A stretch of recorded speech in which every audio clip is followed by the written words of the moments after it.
Alright, hello everyone, this is another episode of Extreme Survival Minetest second generation server.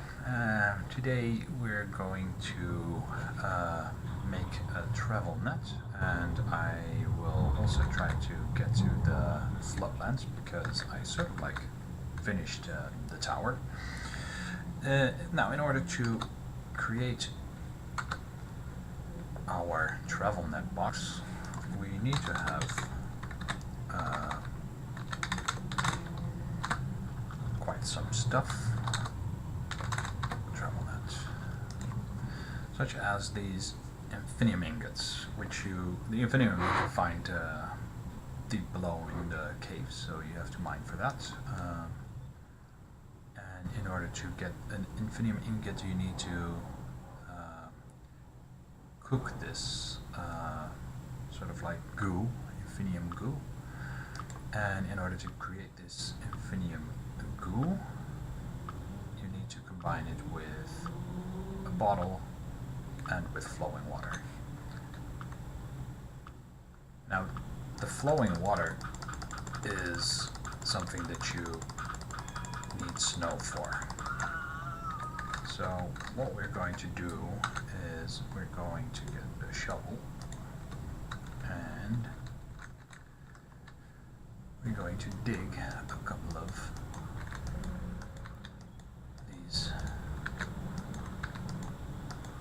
this snow that you see here. And since you need to have 2 infinium ingots, oh dear lord, I'm so glad that I have good armor.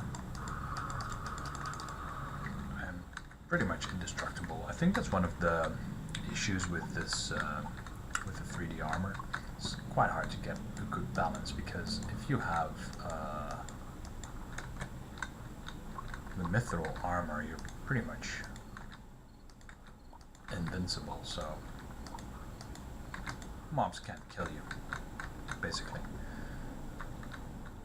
which is a bit of a bummer. So it's quite hard to find the right balance between the armor and the mobs, how powerful they are. Oh my god, all these mobs here, what are they doing? Even this one is not hurting me.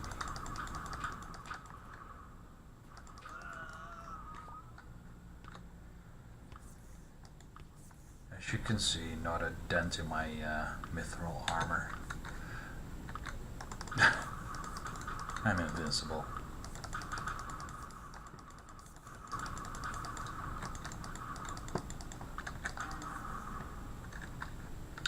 Alright, enough fooling around.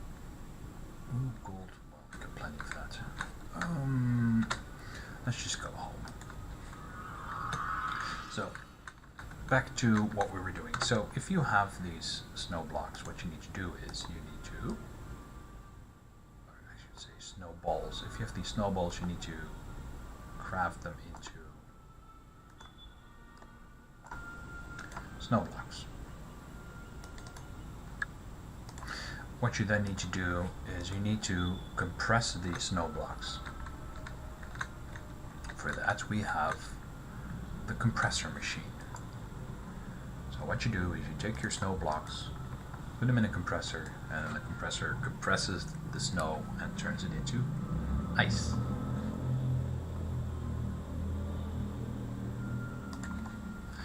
The next thing that you need to do is you need to melt the ice.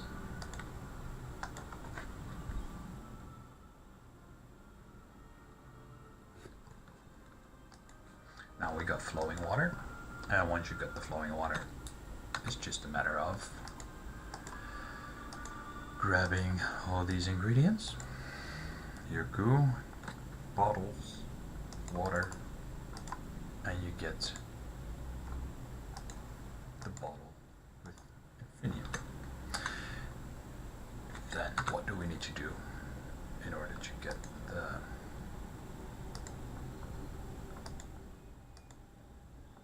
So now the thing we need to do is we need to take this bottle and cook it, and we will get our infinium ingot. So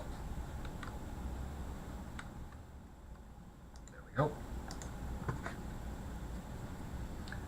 1, and that's 2. Alright, so now that we have that, what else do we need? We need to have an emerald block and we need to have glass. So let's go grab ourselves the emerald. I hope I have enough. Yeah, that's plenty.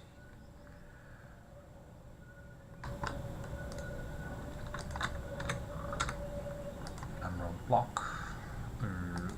That's this one. There we go. Put the infinium here. That's good. And now what we need is to have a bit of glass. Not here. There we go. 1, 2, 3, 4, 5, 6. There we go. And place them here. Voila, we got ourselves our Travelnet box.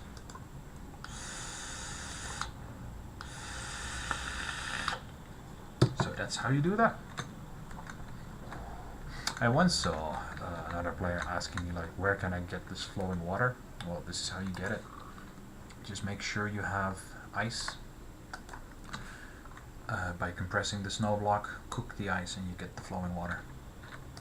And then you just combine it with the bottles and the infinium goo, and you get you can cook that into infinium ingots. So that's the way to do it.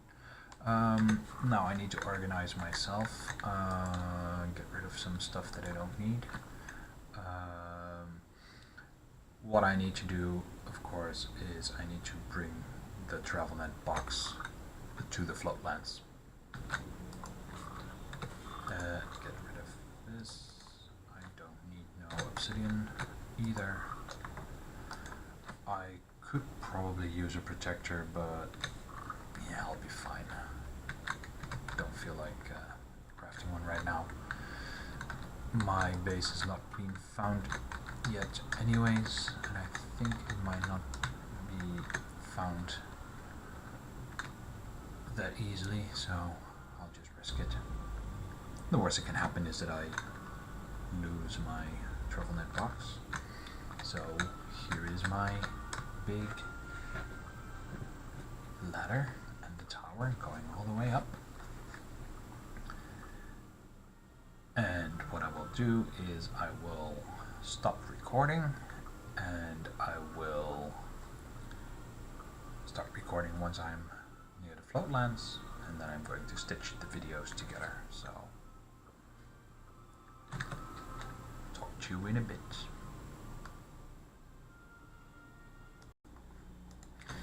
And we're back. We're almost, I think, in space now.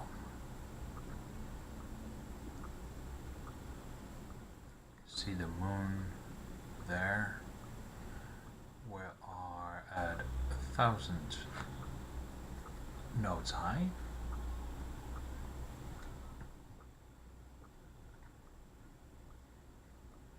I think it should start showing space anytime soon. Maybe it's 1100, I don't know.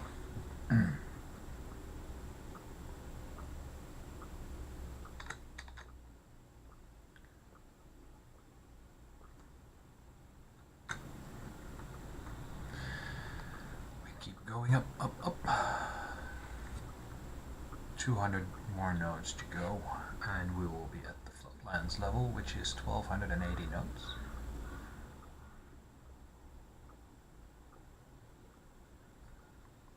These damn birds get stuck in the... there we go. These damn birds get stuck here in the ladders, which is really annoying. But anyways, at 1100, not 1,000, but 1100, we are now in space. And there are some interesting things that are happening in space. One of them being that you have less gravity. Nice picture of the planet here. And a little moon, or sort of like a Jupiter kind of thing. It doesn't really look like a moon, it's more like a gas giant, I guess. Alright, so when we jump, we have a lot less gravity here, so that's fun. But we need to continue about 250 more nodes. Meantime, I will have a vape on my new squonking device that I just got yesterday in the mail. Vape mail, as they call it. It's awesome. Makes huge clouds.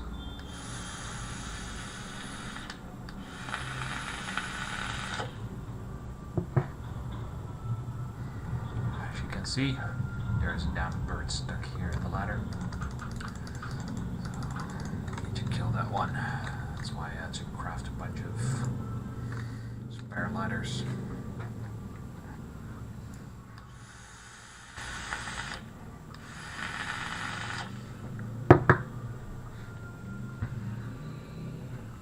Lots of fog.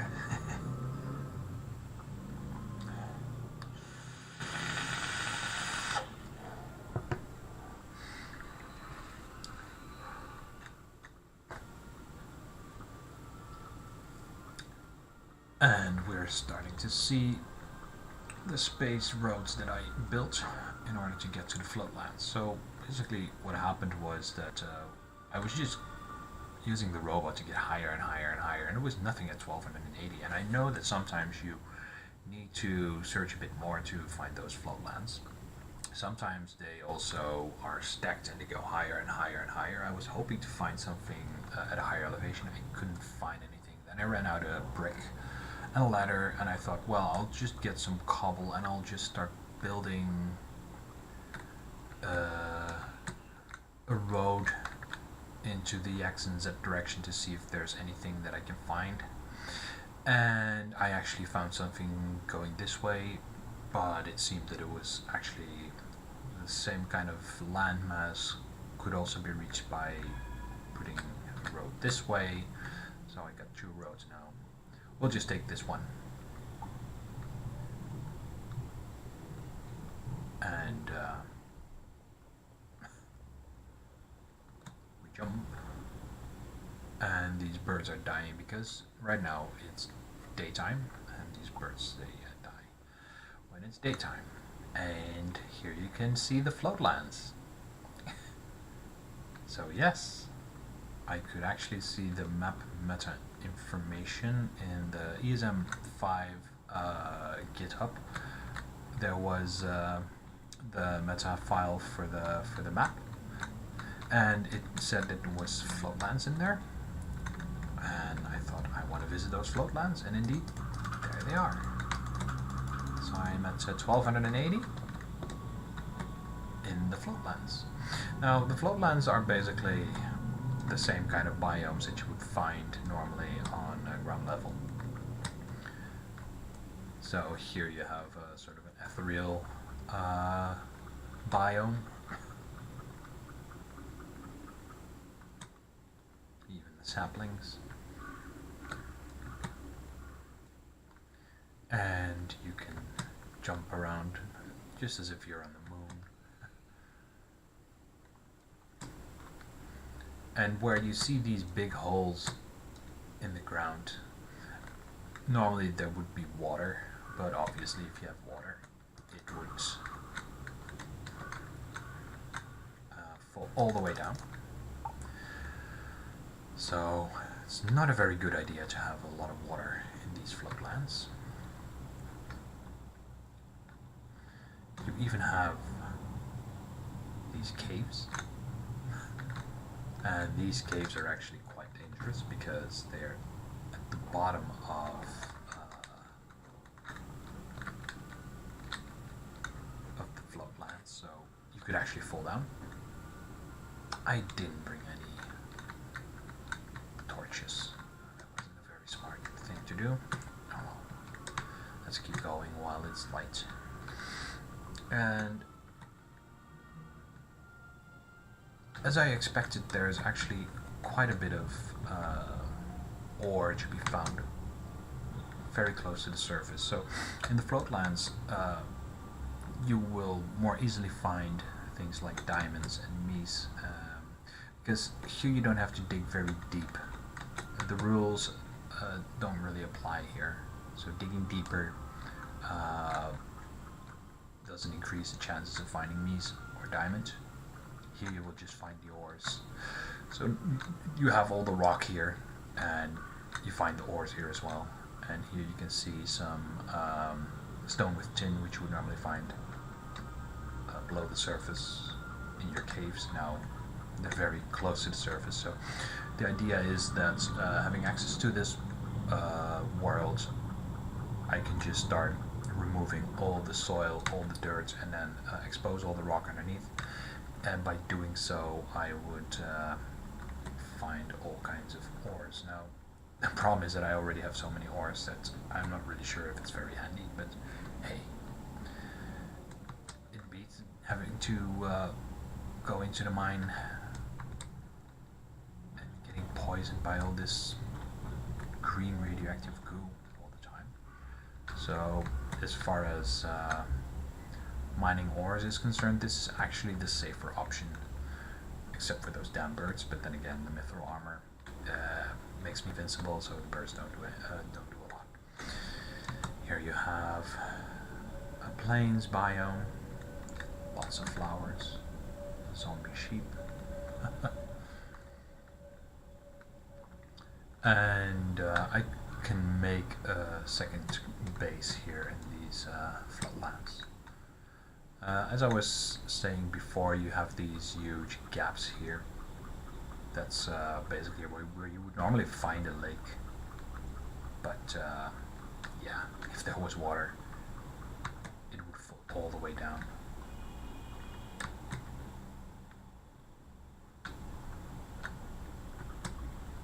Some big hills.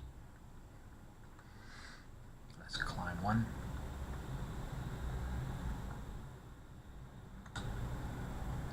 So yes, this is what Floatlands are.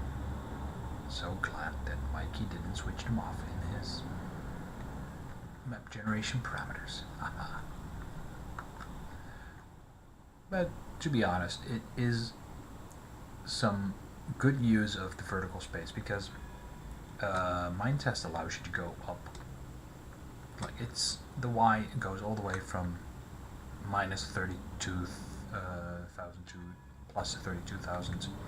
It's a huge space vertically that normally isn't used. So things like Floatlands, but also there is a mod to make Cloudlands, sort of like these sky realms that you can have with Minetest, allows you to more effectively use the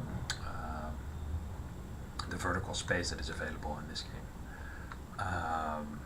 Here actually there is water. This is sort of rare with Floatlands, because as I explained before, it's quite dangerous to have water in a Floatland, because it can actually drop all the way down. So usually you don't really find a lot of water in the Floatlands, but here there is actually a lake. Now I like this area so much that I am actually going to put my my Travelnet here, so that I can return here, and this is probably a perfect place to start building another house or another base, because there's a lot of, yeah, sort of like land that I can clear. I can flatten this. There's some trees there. There's plains biome. I can probably make something very nice here. So what I will do is I will put my Travelnet down on the little bump here. That's where I'm going to put it. I can always place it somewhere else, replace it, move it to the house when I build it. Put it down. We configure it. This is going to be upper station. That's the name. Assigned to the network. And owned by me. Store. Target list has been updated. And I already have the overworld base in the lower station. I had been creating some Travelnet boxes earlier. So what I can do now is I can go to the overworld. There I am. Now this is properly protected Travelnet, as you can see. Obsidian cube with lava all around it, except for the bottom. That's not very good. I should have added lava to the bottom as well. well, come to think of it. Damn, now I need to completely disassemble it again and create a lava layer at the bottom as well. Shoot. Oh well. Anyways, the ladders, they just keep the lava from falling. But the idea is that when you try to start digging or hacking through this, that you will end up in the lava and you will die, to make it a bit more difficult to get to the Travelnet box. Don't know why I did it. I don't care if somebody uses my Travelnet box, I guess. As long as they're properly protected. I need to put some protection on the lower station and the upper station that I have just created. But yeah, that's it. I got myself a Travelnet in the Floatlands.